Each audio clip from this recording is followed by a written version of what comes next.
Like, what have you seen in church pastors, artists, be green rooms? Because you get to go to green rooms. Yeah. You're in these places where most kids aren't. Mm-hmm. The one thing that I had to work through, that I'm still working through, is people's perception of me. Because you're very successful in what you do, and you're very good at what you do. And I wouldn't say that casts a shadow, but it's like, well, what's this kid gonna do? You know, like, he's this, and like, there's a lot of perceptions and I guess kind of inner pressures that I probably put more on myself. Can you imagine like all the stuff that like he would have got into if he had no restrictions? All right, so are you a virgin? No. Oh my gosh.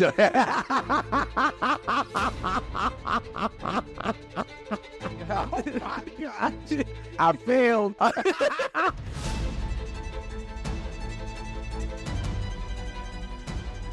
What's up, y'all? This is Michael Bethany. I am Michael Bethany, Life in the Wild podcast. This podcast it comes to you presented by, no, we don't have any kind of sponsors or anything like that.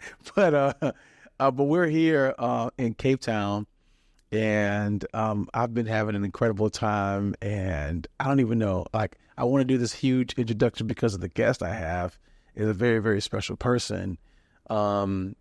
I wouldn't, maybe he's famous or well known, you know, good looking. I mean, extremely good looking young man. He comes from an incredible family. I love his dad, and I really love his mom. His mom is sexy. Okay. Whoa. Okay. This is my son Isaiah. Let me just get you in the camera real fast before this goes left. I'm Michael Bethany Jr. So this is my own boy, my son, my guy. He's in Cape Town with me, and so you finally made it on the podcast. This is not your first time like on. No. And there's a moment where I spoke and we had a little chat, but this is it. This is your first time on this platform and the way we're doing it now. Mm-hmm. So first of all, I'm so excited to have this conversation. I kind of sprung this on you a little bit, but I feel like there was a conversation that you and I should have to share with people, some dynamics about a father and a son's relationship. And we have so many different dynamics at play because, you know, I'm a pastor, a worship pastor. I'm not a senior pastor, but, you know, I've been a worship pastor for many years, all of your life, and a recording artist. Mm-hmm. I don't know if you would call me an influencer. Yeah, I'd say you are, yeah. Maybe, something like that. And a bit of a traveler. For sure. So, and there's other things that go on beside that, but that is giving you a very, very unique lifestyle. But I want to give you just a moment to just introduce yourself, tell the folks who you are, and tell the folks what it means to be my son. Mm. And I want you to make me cry. Well, again, Michael Bethany Jr. Why you keep going? Okay, first of all, let's talk about that name. Yeah. Okay, so we decided to name him Michael Isaiah Bethany. And, you know, at the time, Isaiah was a name we wanted to choose for him. It just came to us, my wife and I. And so we selected this name, but we wanted him to have my name, but have his own identity. So to differentiate between he and I, his own personhood, his own agency is to give him Michael Isaiah Bethany. We'll leave my middle name out of this, but the point is his name is not exactly my name because I didn't want a junior. And for some reason, I don't know why I felt that way. I feel like I must apologize on some level though, because I don't know if that was a good decision or not. Sometimes I wish I had either named you Junior so I could put the JR on there so people can know it's not me, it's you. And then sometimes I wish I had flipped it to Isaiah Michael so that no one would have to ever hear this explanation of, well, my name is Michael Isaiah, but you can call me Isaiah, and then you have to correct everyone all your life, and then everyone gets confused when we go to the airport, we travel together. It's like Michael Bethany and Michael Bethany. It's like, Yeah. Someone's being dishonest. But on this trip, I've been calling you Junior this entire time. So anyway, that's the name thing. But go ahead, your name. Go ahead. Wow. Okay. So Isaiah, I'm your son. I just graduated high school. I'm 17. Hey. Man, I like music. Wonder why? Theater, audio, video, theology, a lot of things I love and a lot of things that I enjoy. And I just when it comes to just being your son, I think I just haven't. I mean, can I have anything less than just being grateful, and just being appreciative that I get to be your son and get to travel. I'm in South Africa and just so many opportunities and things that I get that I just now honestly am every day I learn to appreciate just what God has given me more and more, and just in different ways and in new ways. So yeah, it's kind of crazy because looking at you in this context right now, just having this conversation, I get emotional all the time when I really sit and think about it. You're my first son. I remember when your mom called me and told me she was pregnant. And I was working as an electrical designer with a mechanical, electrical, and plumbing engineering firm. And I was in the electrical division, and she called me, and we had just moved to Dallas. So we hadn't been in there very long. As a matter of fact, we moved in 2005. She got pregnant in 2006, within months. And we were going through a lot. Huge move. Like, she was so homesick, depressed.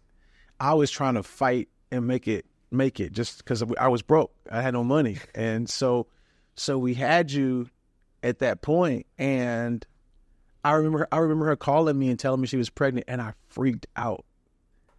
I was at work. I was just sitting at my desk, like just looking at the computer screen. I was like, I couldn't move. I couldn't think. I was so scared because I was afraid I was going to fail. I was so afraid that I wasn't ready and that I would be a terrible father. And I was immediately overwhelmed with stress and anxiety. I got up and went to my boss. I was like, I have to go home. We said, why?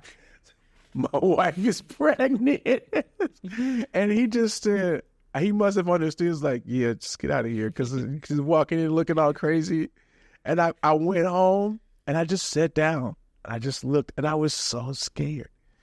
And of course, we've got a whole story, but to see you sitting here right now at 17 and I did not destroy you. I did not ruin your life. At least I don't think so, not yet so far. It's just surreal. Yeah. I mean, you just, and for everybody, for the parents, you know what I'm saying is like, when you've held this big guy in your arms, I've held you in my arms as a baby. And so maybe we start from the beginning. Want to do that? Sure. Let's start from the beginning.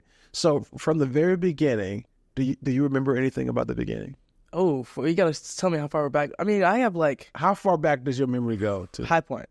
High Point is definitely, I have memories of High Point. I remember I was actually in a daycare before High Point. Yes, you were. Do you remember the Mother's Day out used to go to this church? Mm-hmm.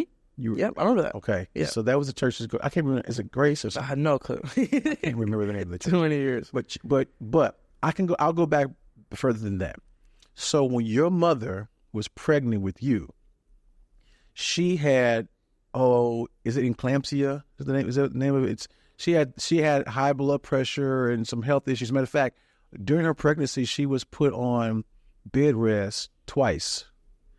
And so much of that time, I wasn't able to, like, I had to take care of her, take care of the house, and I was working, and I was doing like some Fred Hammond stuff.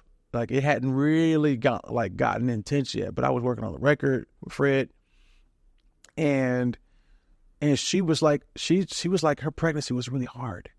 And when I took her to the doctor one day, just for a routine checkup, and they immediately said, we've got to take the baby today.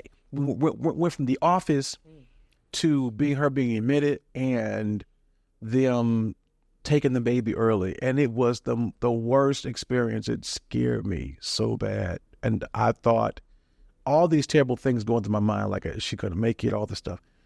And then she makes it. But she is so messed up. Like I won't go into detail, and I don't want to go into detail. And for your sake and for your sake and for mine and for Fritz, I don't want to do that. But it was terrible. She could not walk after that pregnancy. She could not feed you. She couldn't breastfeed. She couldn't do anything. You were in the NICU. And when you came out, she was helpless. And it was so horrific. And I was really personally, it was like, it stressed me and stretched me to my total limit. And I remember even after that time when she started to come around, she was taking care of you, we were kind of getting into a rhythm, and then you would get really sick. And you'd have seizures, and I would hold you in my arms, and I remember that first time. It was just crazy. So there was so much we went through. And what's crazy is you don't remember any of that, but that time, which is the reason why when we sit right now and I look at you, that's why I get emotional, because I remember what it was like to have you. And I remember those moments of just feeling helpless because like things are okay now, but I didn't have health insurance when you were a baby. Like when you were born, I did. But when you were a baby, when you were having all those seizures, I didn't. And I was no longer in the engineering space. I was full-time music. And I wasn't at a church either. I was full-time industry, like music. And man, we were a struggle bus city. Like we were really fighting. And so, I mean, it just kind of gets me overwhelmed to think about that. And man, I'm just so grateful to God because you're sitting here with me right now. And it's just a living testimony, man. Not only that God preserved your life, but what God did in my life. Like when I learned how to be a father, I learned to overcome those fears. I also saw God pay off all those hospital bills that I accumulated when I couldn't afford to have health insurance and all that stuff we went through. Can you even imagine being that fragile? Mm. Can you imagine being that fragile? Like being in your body right now, can you imagine that? Oh my gosh. So, okay, I went back too far. That's a long ways, but that's how I go back. But when you go back to High Point Church as a kid, let's just kind of unpack this. Now you're a PK, yeah, right? So let's just start with that. My son's an introvert, all right, and he is more like his mom than he's like me in that way. And so when I told him we would have this conversation, he had to write down some stuff because, like extroverts, I could just sit in the chair and just talk. He needed to process to determine how vulnerable he wanted to be today. But you put this down in your notes to talk about this. Being a pastor's kid. That started for you at High Point Church. And here's a little thing. You went to private Christian school from pre-K all the way through 8th grade. No, well, you went to Grace Prep. I said private Christian. 8th grade, right. Yeah, you're right. Through 8th grade, totally. So let's unpack that. What was that like for you? Like being my son, being in those environments. And you can take this wherever you want to go. Those are your notes. So yeah. You can take me wherever you want to go. Hey, guys, I hope you're enjoying this episode. And if you are, I want you to seriously consider becoming a part of our Life in the Wild tribe. That's right. We've got a tribe just for you. If you are a creative, an artist, an influencer, a worship leader, or a musician, and you're looking for a community, searching for a place to grow and become the best version of your creative self, this is the place for you. I want you guys to take advantage of our devotionals, our blogs, and our mentorship Bible studies, curated Bible studies for creative people that cover the topics that affect us most. So click the link in the description below so you can get your free resources. Also, send me an email. I would love to hear your feedback on all the things we're doing at Life in the Wild Podcast. Don't forget to share, like, and please subscribe so we can make an impact in the world together. God bless you. Let's get back to the episode. Well, I mean, one thing just like in my experience as being young that I'm starting to understand in hindsight is like when you're a kid and I'm in private school, private Christian school, it's my life. So like I don't know anything else than my own experience as being a kid and growing up. So like, but what was it like being a pastor's kid? I couldn't tell you. Like I could tell you it's like the things that I went through and that I experienced, but when it comes to like what was different, I was raised always in the back. There are a lot of things that I just don't understand when it comes to like just anything other than what I lived. So being a pastor's kid always came with just me as a person being kind of fundamentally different in ways that I couldn't even describe fully. And just the rooms that I was in, me being backstage and on some of the pride I had, sneaking backstage, get some donuts every Sunday. I'm ready to do that. Oak Cliff, every Sunday I sneak back, get two pigs in the blankets every single Bible Fellowship. Breakfast was crazy. It was not breakfast. It wasn't brunch. I don't know what it was. It was feast. It was breakfast, lunch, yes, and dinner. Everything. They had everything. Like the 3-4 tables long of just food. And it wasn't in the church. Like it wasn't like the church provided all this food. The choir and the praise team, it was just like a big Sunday dinner every day. Everyone brought stuff. We had chicken and fried chicken and grits. Mm-hmm. And what did you like? This corn? Yeah, it's like I can know like what it was. Like it was corn with some jalapeno, and it was like too much, way too much every time. Went crazy every time, and that's been like a mark of your life. Actually, yeah. It's been a pattern for you. But I mean, that was always like I've always just been in rooms like that. Even when we transitioned from there and just whatever churches and wherever we went. And my experience of being a pastor's kid has always been like I see more about the church than typically most of my friends do. I'm in these rooms, and as a person and fundamentally as I grow, I'm around all these pastors, around all these people. So like, well, and not just pastors, also artists. And like artists you're and around, singers, like, yes. So the things that I hear and the things that I think and I grow up to think and that I know are things that most people don't know, and most think because they just never seen that. So that's been a lot of my experience. Okay, help me with this, because now yes. You're going to talk about some things that I don't think I know what you're going to say. Okay. So, like, what have you seen? like what have you seen in church pastors, artists, the green rooms? Because you get to go to green rooms. Yeah. You're in these places where most kids aren't. Mm-hmm. And I think as a parent, I'm trying to hide or have conversations, or I think he's not paying attention. Yeah. But that's not the case. All right, so tell me, what'd you see? What'd you hear? A funny thing you still do it with mom, is you call people by a letter. You would like people like you're trying to have a conversation around me. But you do it enough times. Oh my God. I just start figuring it out. Like, yeah, me and P were having a tough conversation. Oh my God. me and PJ were. Gosh. You know you do it too. I know I did. But your mom's worse, because your mom would say the name of something like, hey, don't say that. And I look over like he's not paying attention. So. But yeah, so when it comes to just like at a church, like at like Oak Cliff, or for a good example, there are a lot of times where like they'll have an artist, or like a lot of the pastors, a simple thing of like I get to, in a way that like a lot of kids my age, have a relationship with these people and get to understand and see who they are more than anybody else, because I'm in the rooms with them, and they bring you in and they pastor you and they pastor me, and I get to I get to reap your proximity to these people in these back rooms. So like, is it a lot of time, even like now with when we're traveling and we go to these different churches, like I'm typically The pastor might take you out for lunch, or he might have a conversation with you. I'm typically around, so I get to see a side of a lot of pastors and a side of church that just, again, like, just people typically just don't get to see. All right. Is that good? Is it both? Some good, some bad? Is it complicated? Like what? How do you frame it? Like, I think it gives me like some of a lack of perspective, maybe, of what, like, because like I don't understand.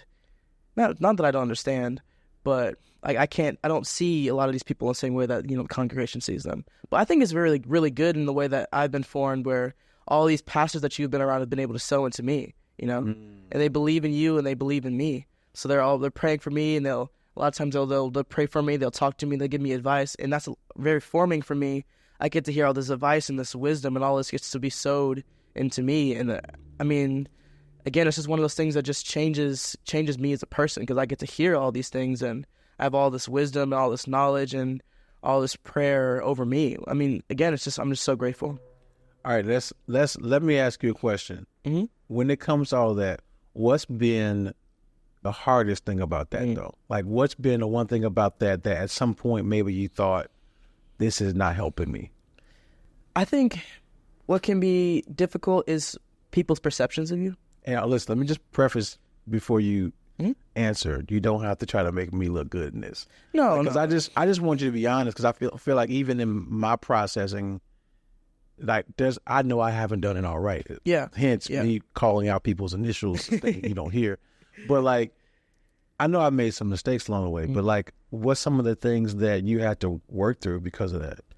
I say the one thing that I had to work through that I'm still working through is people's perception of me. I never understood that how differently people see me. But even when I was at Oak Cliff, I was always, michaelbethany's son. Like at Oak Cliff, I went to school at Oak Cliff. So my dad's always across the street. Every teacher, every student knows that my dad is up leading worship on Sunday. So they treat me different, and they say things to me sometimes that they just wouldn't have said. And just the way that they perceive me is just different because of who they know I am.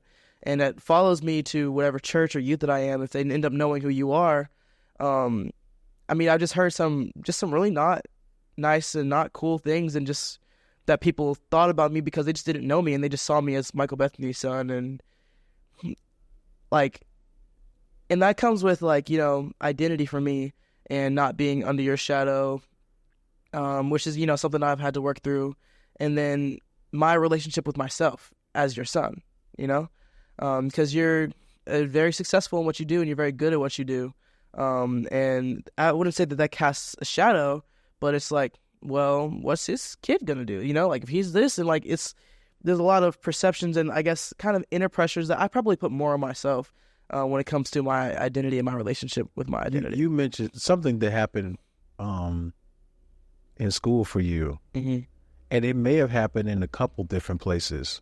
And because you went to a couple different Christian schools where when you were in school, there were comments made about you, like you felt like called out. Like it wasn't that everyone was always treating you well, but some people actually were harder on you. And maybe I don't want to speak to what the motive was, but it's almost like that that stereotype that pastors' kids are the problem kids.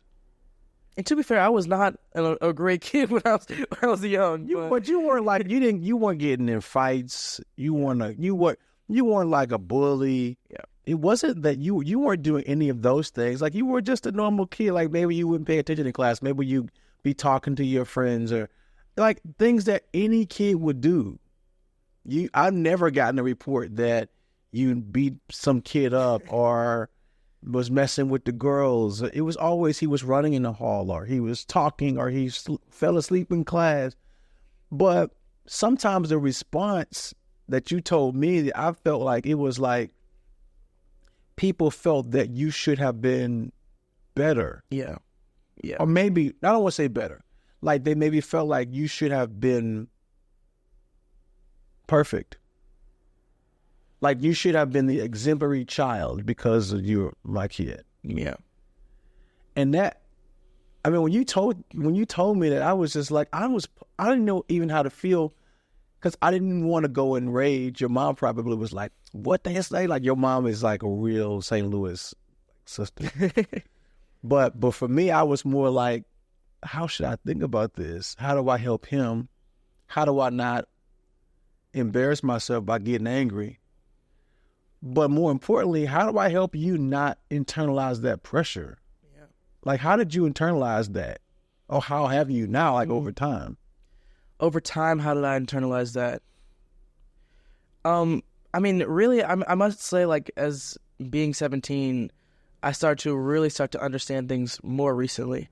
In hindsight, and I really get to look back in my childhood at those things, and really how just it was some insecurity that just kind of like started in me, and just kind of, I mean, that's when around that time, like when I was younger into middle school, I was really struggling with, with myself, and I guess again with my relationship with myself, and feeling like that I'm not worthy, that I'm like, for you being my father, like I'm just not doing what I could be, and just kind of based on like things like comments like that kind of feed into the like, maybe I'm not doing as well as I could have. Maybe I should be doing more. Maybe I should be doing better because I'm your son. But I will say, and this is in my notes, but something that has really affected me in the way that I've thought and processed this is isolation. And I say this is like probably Satan's best trick. It works on me every time. Whenever I'm struggling or I'm thinking about something or I have something that's difficult that I'm processing, almost as a reflex, I tend to isolate myself from people. And it's really dangerous for me because when I isolate myself, I can't really get help. And that's when I typically make the worst decisions. So that's definitely like, if you just want to speak into that too. No, I mean, I'm still struggling with that, really. Well, I know, like, because we have this conversation, and this is, I mean, I know it's not just you. There's a lot of kids, people, adults that struggle with this. And sometimes we don't really understand that the same things that adults are failing at are the things that kids are failing at. And it's important for me to have these conversations and to exemplify how to be healthy in this way, so I can help you even now. But like, we've had these conversations, and I noticed this when you were younger. Like, there was this point in elementary school, maybe 3rd grade, 4th grade, sometime in there. Before then, you started school a year earlier because you were just like crazy smart. And I was afraid that if you stayed out of school one more year, like, I didn't know what I was going to do with you. So I was like, he's so smart. He's already on a 1st grade level and he's 4. So why would I not put him in kindergarten? But looking back, I feel like maybe I should have left you out another year, so you can emotionally develop. Because I feel like from that point, you killed kindergarten. You were phenomenal in 1st grade. 2nd grade, killed it. Somewhere around 3rd grade, you just checked out. And it was years, honestly. And I tell this story about this one time when we were sitting in the small house. I forget the name of the street right now. Berkeley. And you were just having a terrible year. And I told you I was proud of you. I don't know, you probably don't remember that day, but you were sitting on the couch. I said I was so proud of you. And you didn't understand why I was saying that, because you were having such a terrible year. But this is when I tell that story, this is the context of it. Like, I know it's not, when you be, okay, let me give you guys an example. When we were at High Point Church, Isaiah was doing algebra on my whiteboard in my office. Mm-hmm. And you were in the 1st grade. Before 1st grade, yeah. Yeah, kindergarten, 1st grade. He would come to my office, and I had an engineering background. So I would, even when he was like 3 and 4, I would put out a whole table of pennies, and he would line them up in rows and count them. I could see how his brain would work. If I dumped fries on the table and I broke them up and just made a mess, he would organize all those fries and then count them. And it didn't matter how high he had to count. Like, this is 3 years old. And so by the time you were like first grade, you were doing algebra problems, solving for X and solving for Y. And so when you checked out, man, I had no clue what to do. And that's when I started to see that something's not right. Like, I could not get into your brain. I couldn't get past these walls. And that was also a time I didn't realize you were an introvert. Mm. So I thought because he was my son and he was so fun and everything like that, whenever he would show signs of being shy or something, I was like, he's just a kid. He's going to be like me. And as you got older, I didn't really accept you were an introvert until like the last year. Like, I just thought you were just going to be out there. And that all that time, you were really forming into your introverted self. And I think all these things really start to push you behind a bit of a wall. Yeah. And that's what I saw when even at an early age. Mm-hmm. But I'm always telling you, like, hey, son, talk to me. I want to help you. Like, I can help you with this. And I could see in your eyes, you, like, I didn't know if you want to tell me, like, even as a teenager, like, do you want to tell me things or do you not want to tell me these things? Mm-hmm. Like, help me as a parent. When I'm talking to you and I was saying, hey, talk to me. Like, what's going on? What happened? Like, you come home, I know something happened in school. I know for a fact. But you wouldn't tell me. Like, so what is that? Do you want to tell me? Are you afraid to tell me? I mean, you've done a really great job just parenting me in general. So it's not like you're just like, I know that if I come talk to you about something, it's just going to be bad. And like, I know that you're going to freak out. And I trust you. But I mean, I've struggled with this. I've always struggled with this of not wanting to let you down, even when I was younger. And just all my life, just, struggling, but because I don't want to let you down, I just stay quiet. And I try to, I isolate myself. I try to figure it out myself. And that cycle started when I was probably pretty young. Just trying to just figure it out myself because I didn't want to, because I knew that I wanted to tell you because I knew that you could help me, but I was afraid of what you think of me if I told you, what I was struggling with. And which is so crazy because it's like, I feel like I'm constantly telling you how much I love you, constantly telling you how, and it's interesting because it's a human condition. It's like whenever you're struggling internally and there's a lie of the enemy that you're feeding on, no matter how much somebody who loves you, who's a healthy person, is pouring into you, it's like it's going down a hole. Like it's just not getting to you. And I think this is what I'm learning and have learned, that you're not just my son, you're a person. You're your own person. And I've learned that I cannot advance, shortcut, give you the cheat code to life because I'm your father. Like I wish I could, but I realized that there's a journey you're going to have to walk. And you're 17.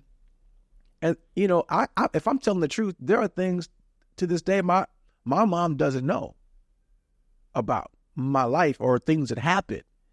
And as you get older, you either just decide not to talk about it, but I understand that dynamic, you know what I mean? And it's like, so I understand, like, I had to live my life and I'm okay.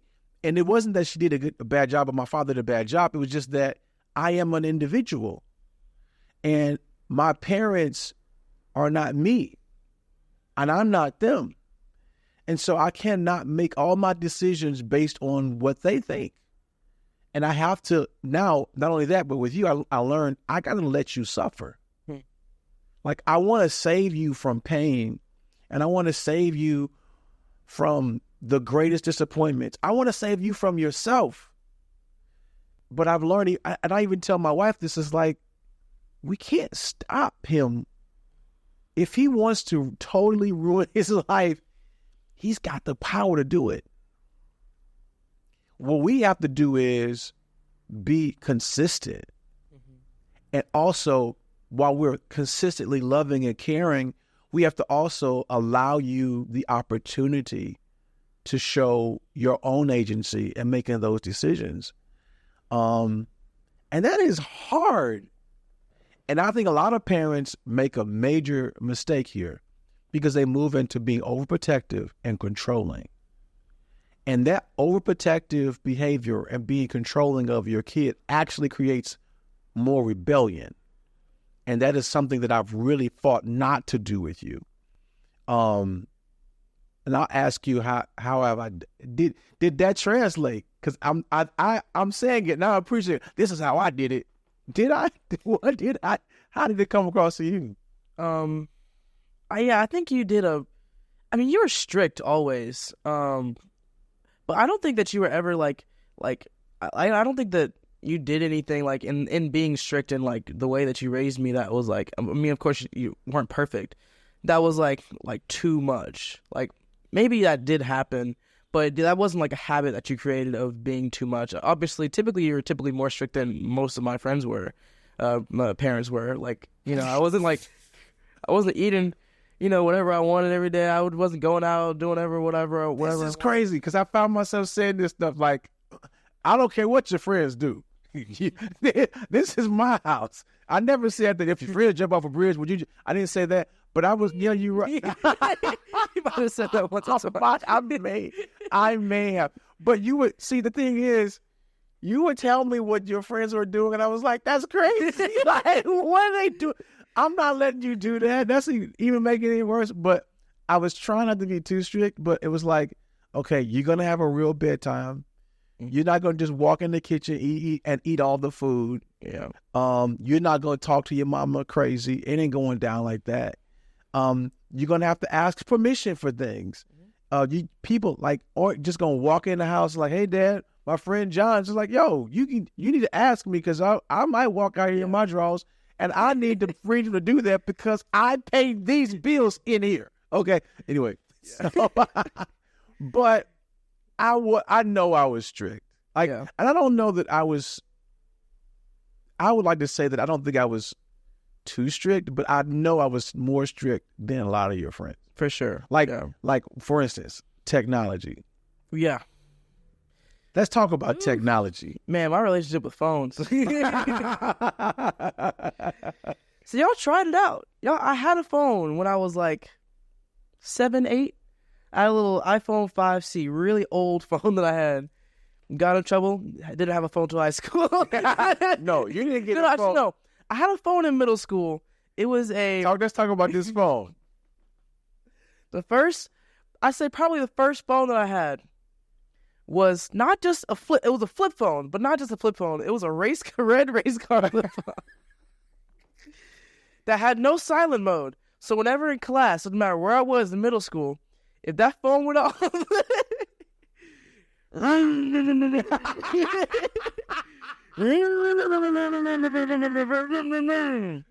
was horrible. It was horrible. And I picked that phone on purpose. And that was your first phone. And oh my goodness. So at some point that phone that did not last. I got another flip phone. Oh my goodness. Oh yeah, but several flip phones. It doesn't matter what I have, even the flip phones, always restrictions. And into high school, I had a phone freshman year, because I guess I had to have a phone, but it was a Wi-Fi phone, iPhone 7, old iPhone 7 that I had that I ended up losing. So from there, I had another flip phone. Yep. As soon as you lost that one, I'm not wasting no money on you. Another flip phone. I ran through about 2 or 3 more flip phones. Okay, so let me explain why I did this. And this is one of the things, like your friends, they always had the newest iPhones and iPads. And here's what I understood. I am a man, but I was a boy. And when I was a kid, one of the things I discovered, and you don't have to work very hard to discover this, is all sorts of terrible things you can get into. And when that was without technology, we found magazines, all kinds of things, because you get so curious. And as you're sexually awakening, pornography is a very real thing. I was very much aware that you were growing up in a very different time than me. And I was not going to put the world in your hands through a phone. Like, there's no way. I don't trust me. Like, I've got covenant eyes and restrictions and accountability and all kind of stuff around my life to make sure that I don't get consumed by the temptations and the entrapments of that. Why would I hand you that struggle? Like, in my mind, handing you high-level technology as a kid is handing you the greatest burden man has ever known. Yeah. And grown men can't handle it. It destroys families. It destroys relationships. Why would I give you that?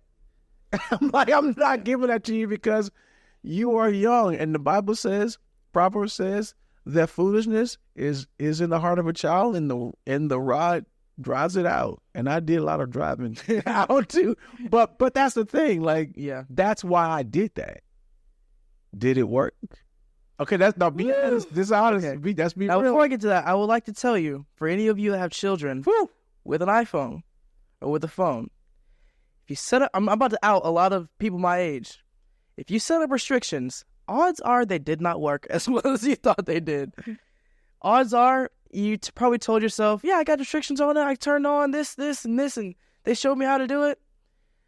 I was raised in this generation. There are hundreds of ways to get around it. Software you can download, ways you can turn it off, times that you didn't see, that you didn't know that they were watching you put in that password. Just so many things like that that could happen. Oh my gosh. I failed. I went into it right after I got out. Just to let you know, Tell the parents, man. They don't. If you have an iPhone, if you gave them an iPhone, if they really wanted to. I was smart. I was really technology smart. There's a way to get past. If you want to. So I mean that's one thing that I said. I can't even. Did the race car work? Yes, but I had a computer.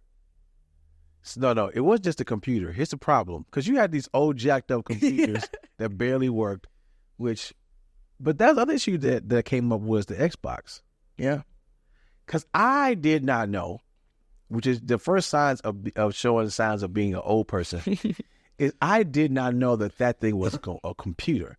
I thought it was like the games I had where you needed a game for that thing to do something. Yeah. No. And then I remember walking into the room and I was like, who are you talking to? What's going on? And I learned it was actually a computer with browsing capabilities. A supercomputer. A supercomputer. And you were meeting people and strangers. Yeah. Kids that you never met before. Mm-hmm. And your friends would bring their friends, and then other folks would pop in. Yeah.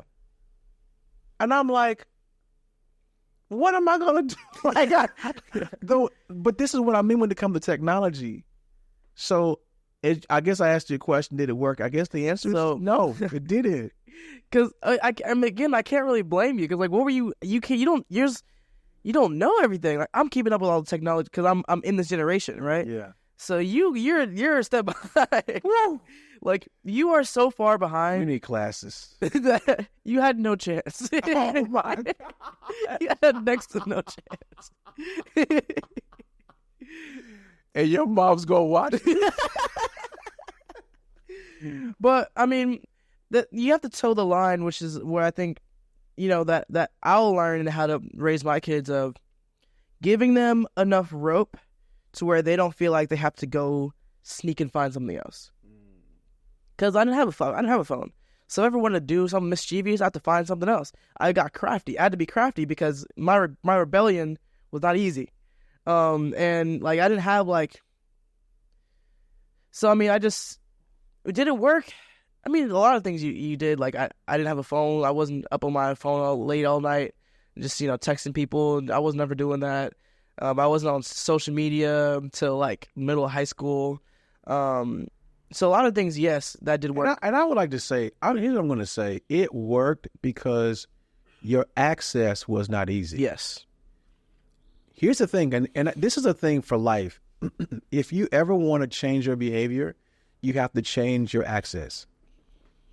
Because if whatever you want that's not to your advantage or benefit, and you're trying to, whatever that is, and you want to change it, you have to change how accessible it is to you.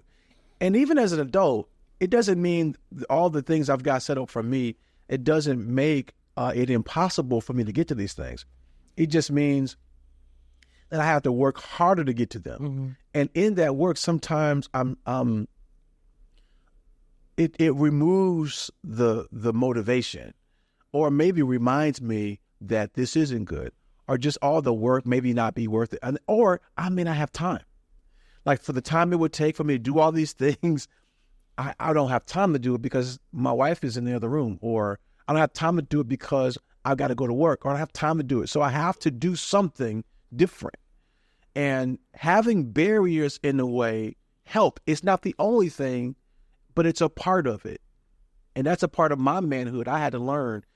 And as a kid, even though I couldn't stop everything, I was fighting it back. Yeah. And I couldn't beat everything. But can you imagine the things that never made it to you? Yeah. Can you imagine like all the stuff that like he would have got into if he had no restrictions?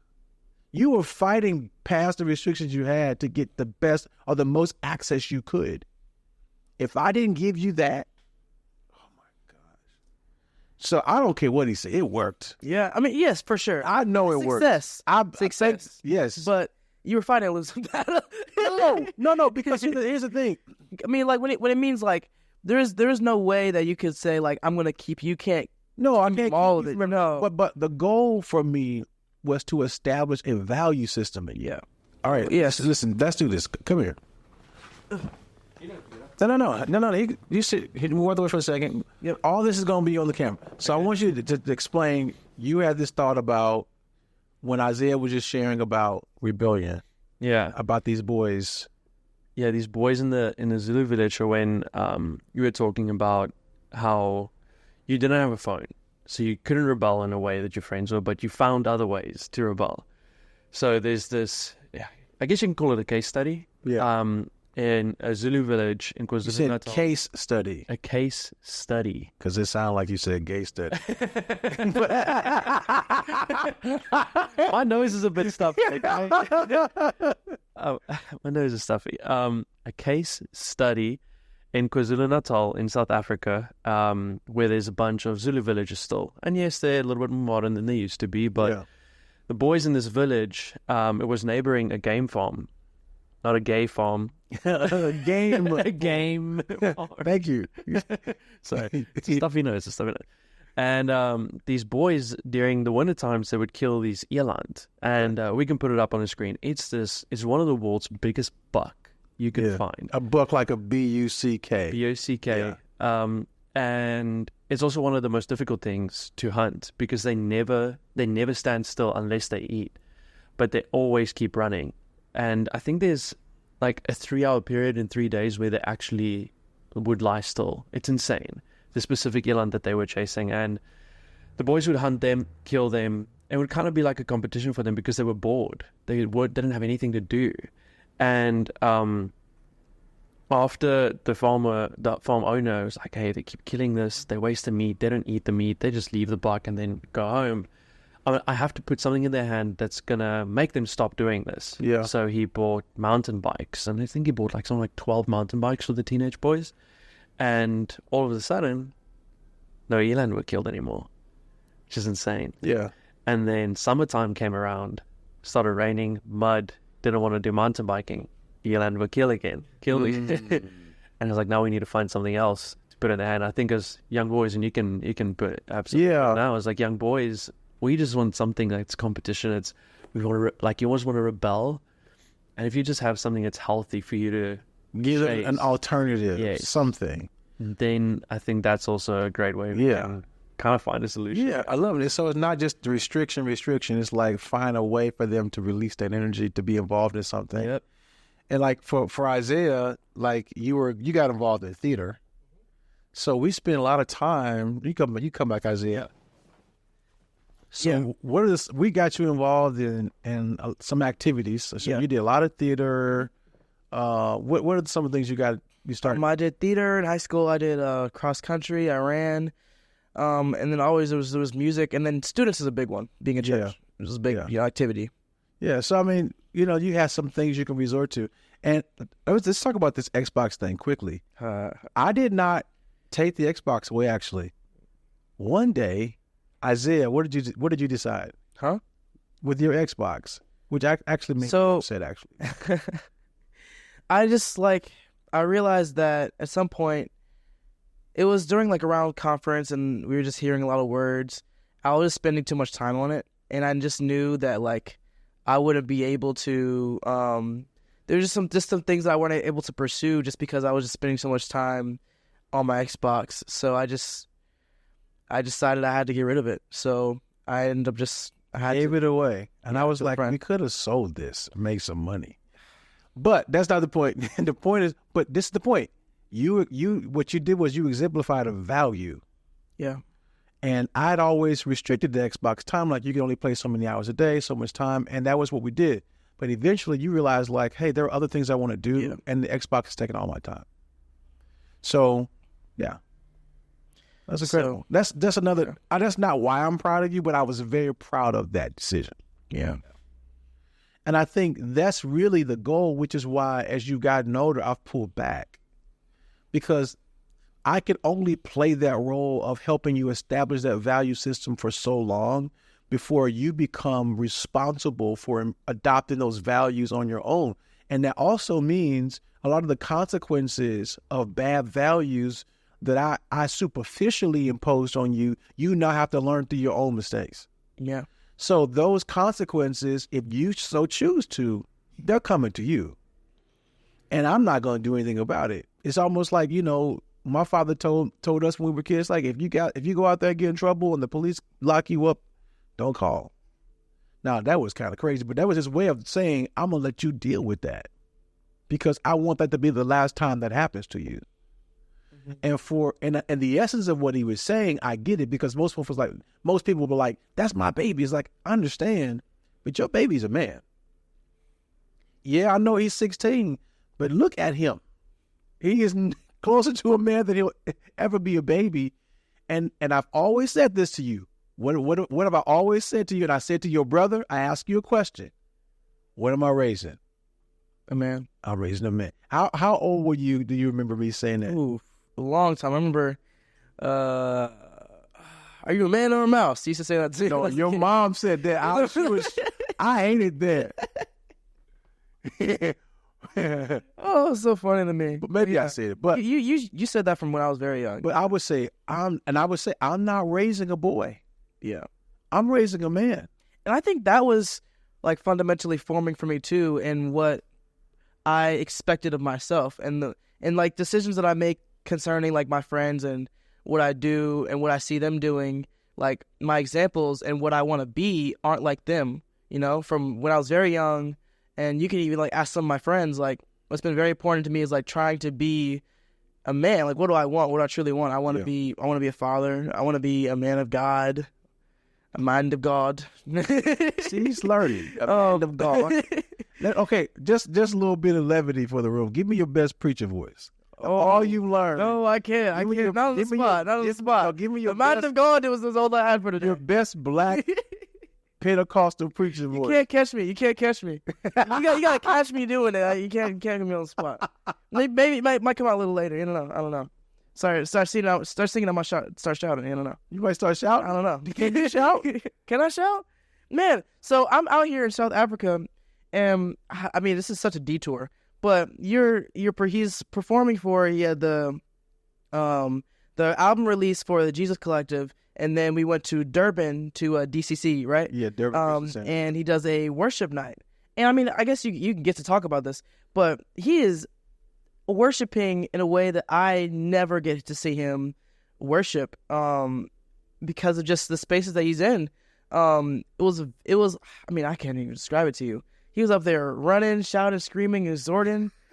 And I mean, just when I see him do that, because I mean, I've mentioned this to you, but when you're up there and you're really channeling that side of you, and you're exhorting and you're running laps around the stage, and you're just, especially like because that it's really here in Africa.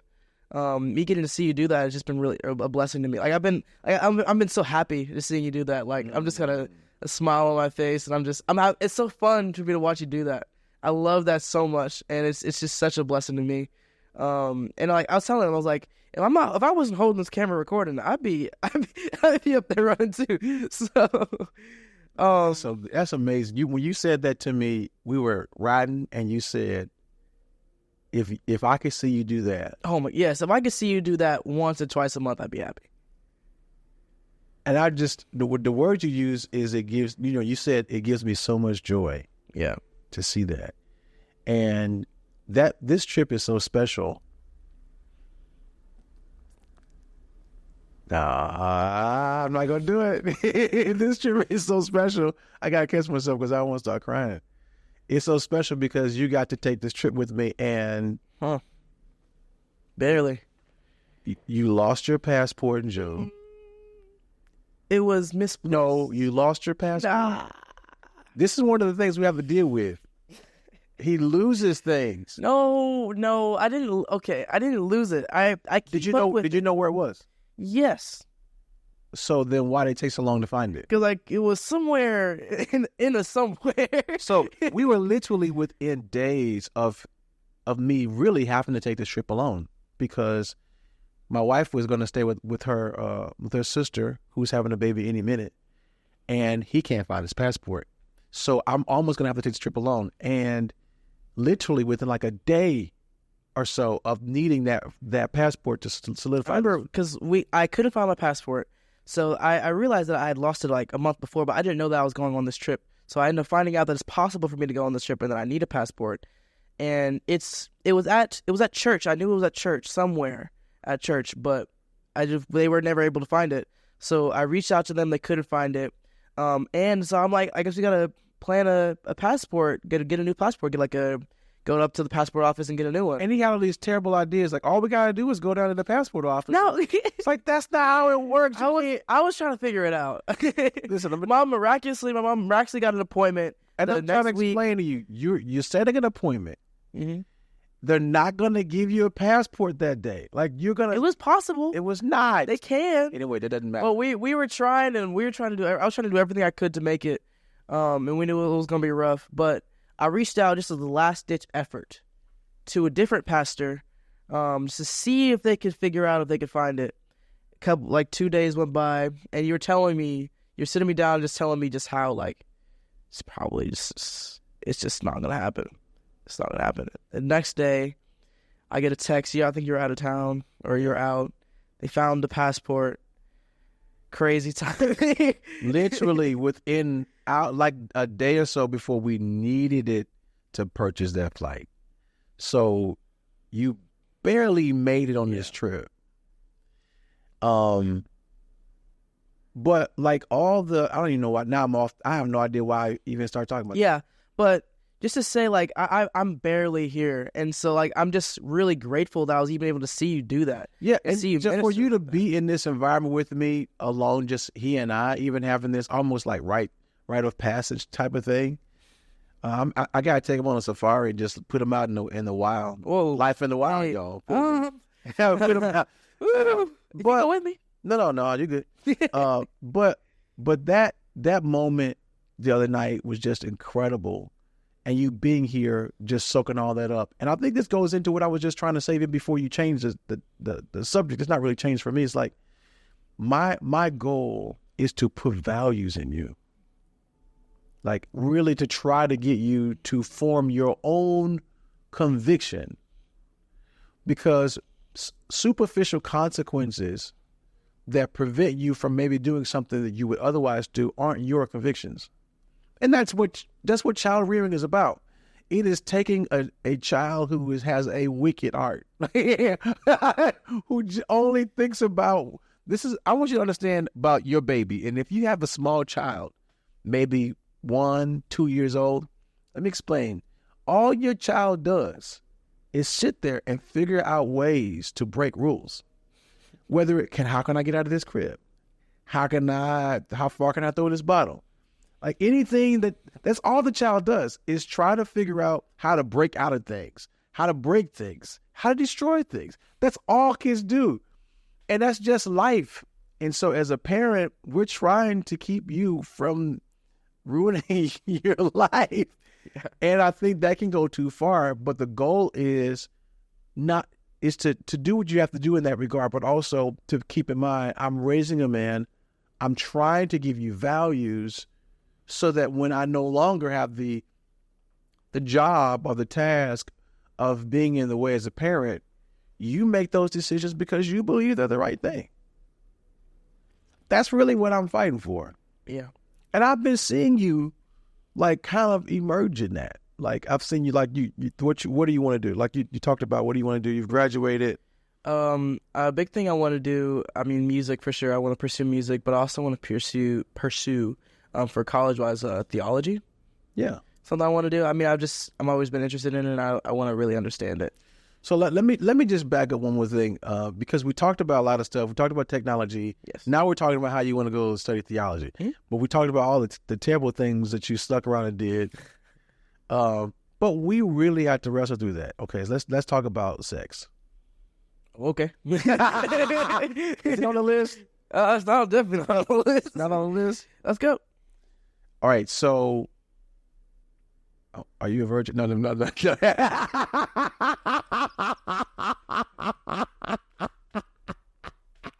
right, let me come back. So here's a question. When, there were moments where I found out that you found some pornography or some different things like that. There were moments when I knew you were very, very more than curious about girls, right?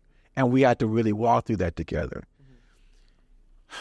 Here's a thing that I really tried to do, and I want to ask you, did I succeed in this? Because now we're after this, we're kind of beyond that. My biggest thing in those moments was not to freak out. Like I had to remember I have been there, and I've done maybe what he's doing or worse. And I've seen a lot because I got a lot of brothers. And I understand I'm raising a man. So I understand the psychology of what's going on. Don't freak out. Let me ask you, what was your experience when you were walking through that? And kind of still walking through that. You're 17, you're still coming through that. But like just puberty, discovering sexualities, girls. Well, I think it's an important detail that in me discovering that part of myself, I transitioned away from the churches I've been in my whole life. I was at a new church, and I was in a public school in high school. Freshman year, started COVID. Mm-hmm. So goodness gracious, man, it was just a lot of bad. Oof, man. So which I can get into a lot of things here, but that was a dark time. So I get into COVID, and I'm all online. My whole life's online.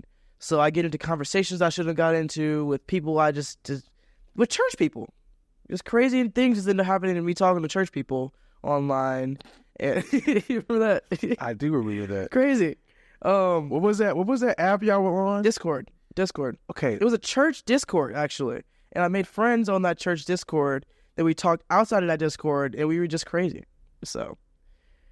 And it's during COVID, so we have nothing to do other than talk to each other. Let me tell you how dumb this is. It's like, it's COVID. He's on his computer, but I'm like, oh, he's at church.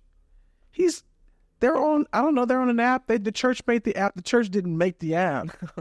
Discord is just a community app like anything else, and you guys could make other chat rooms and go into other places, and it was supposed to be for God, and it turned out to be for the devil. It was awful.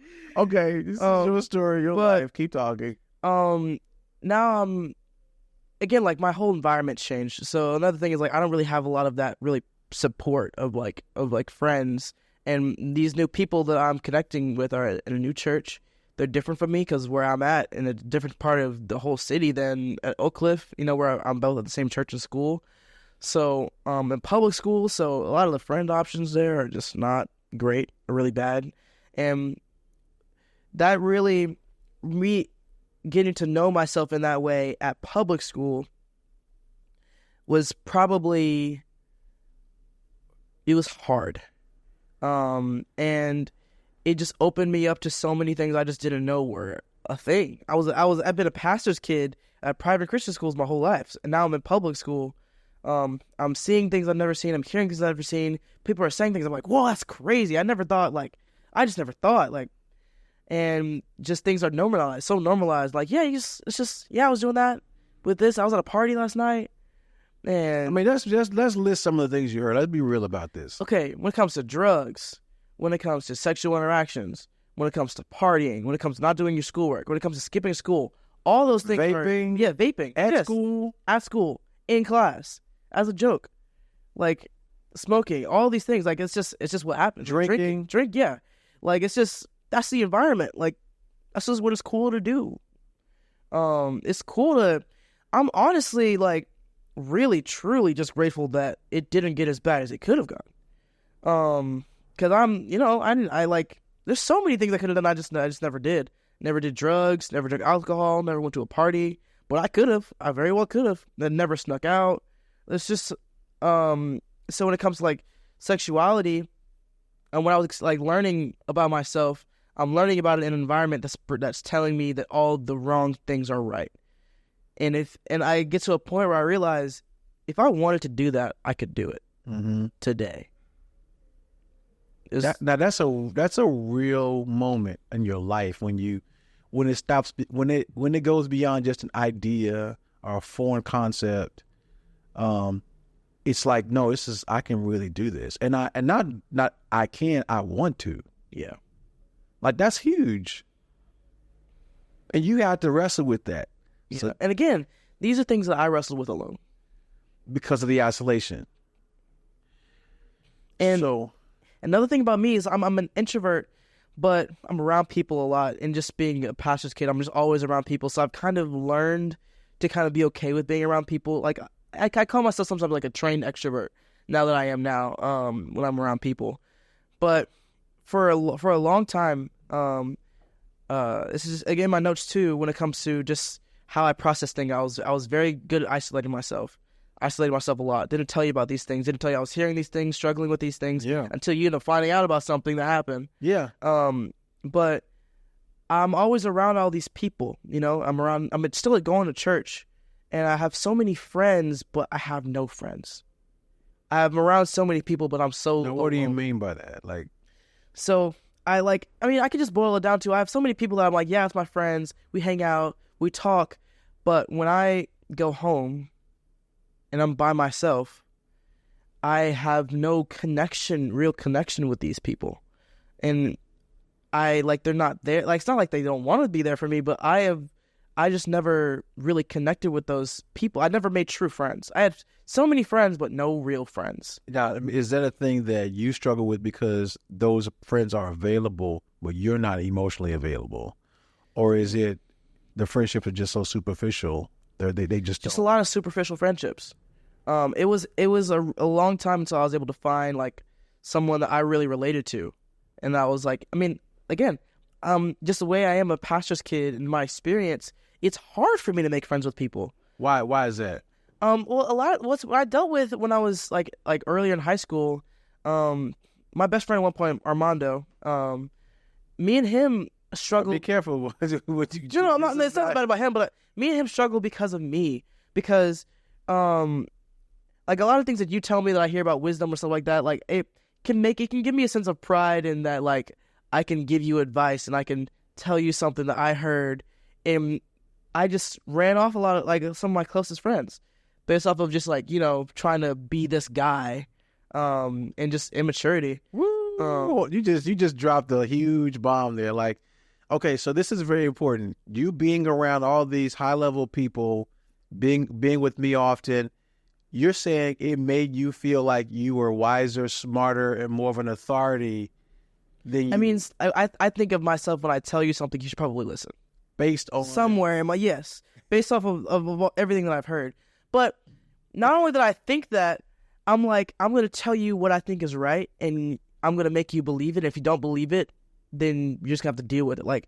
I told myself, and I was really starting to just learn this lesson about like a year ago, that I thought that being a good friend to somebody was trying to make you believe something even at the cost of our friendship. Wow. And that's how I ran off even some of the only close friends that I had. Because I had a hard time relating and making good friends with people because sometimes I was hard, I was mean, I was a jerk in trying to be helpful because I thought that's just what you're supposed to do. Which is a great lesson. I think a lot of people do this because when you want to protect something, parents do it with kids, husbands and wives do it with each other, friends do it with friends. You move to control as a method of protection, and that's all motivated by fear. And what relationship is about intimacy. And I would say love, but love is a part of it.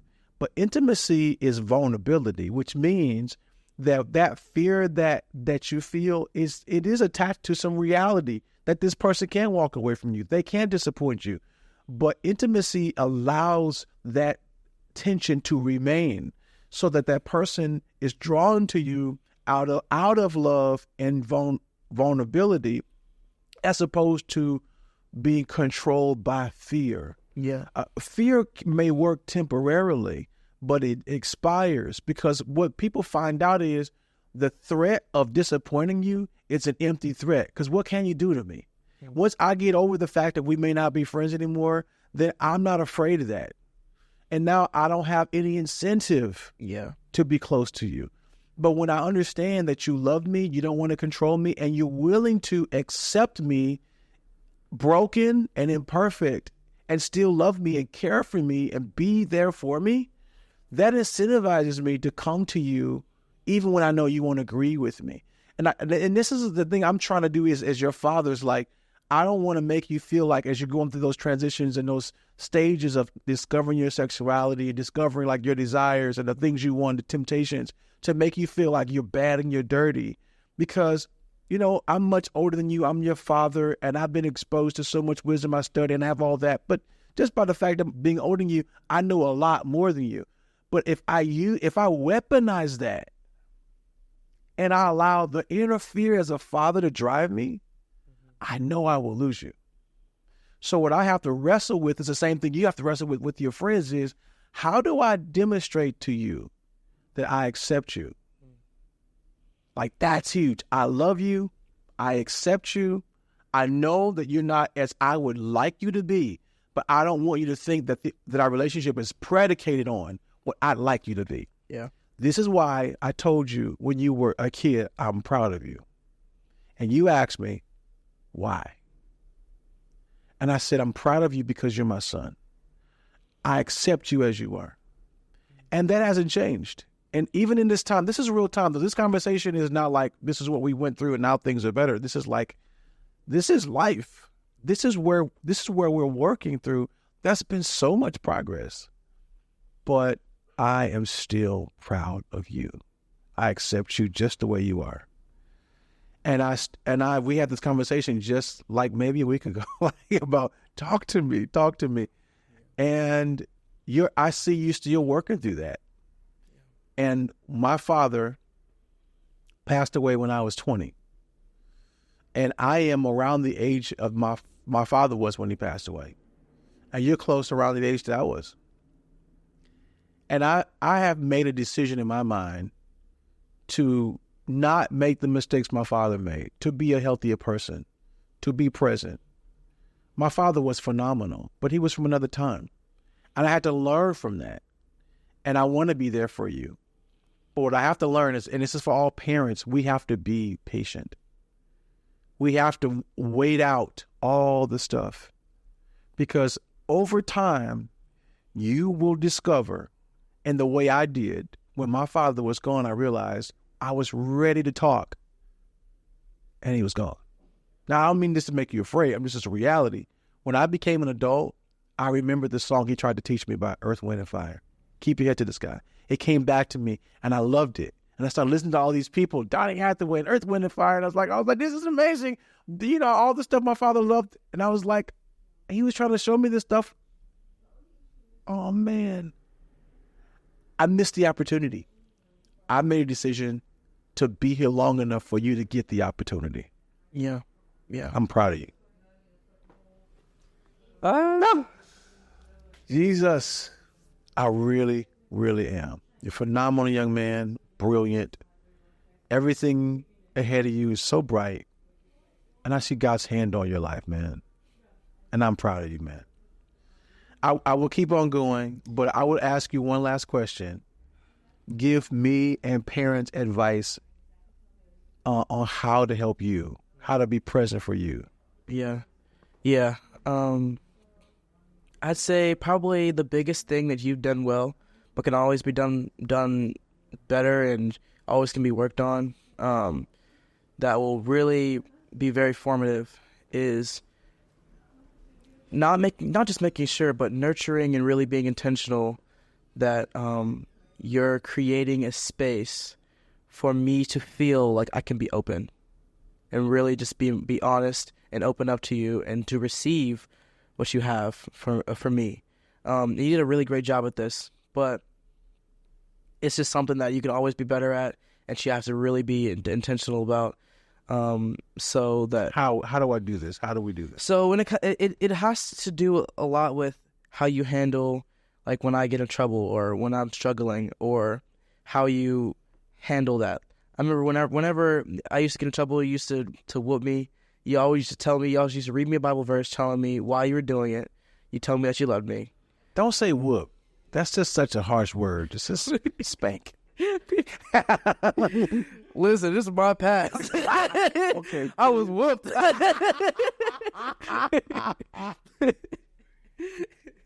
But and that's just something that you did that was really good. That even though I knew that I was going to be punished, I knew that I didn't have a question of how you loved me or not, you know.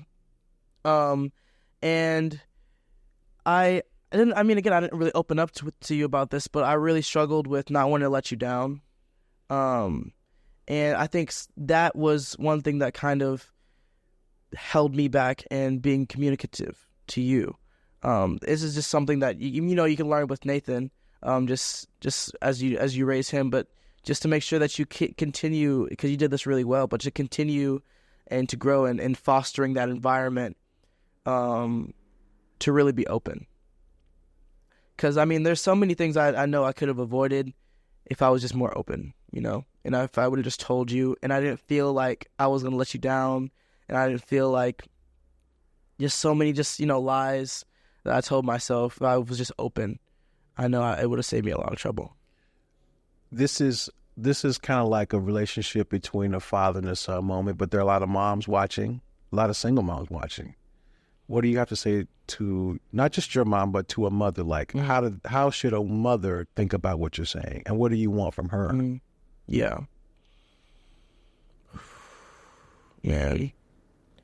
With my mom, first for me personally, in my relationship with my mom, but something that I've really leaned on her for, that I really need her for, is comfort.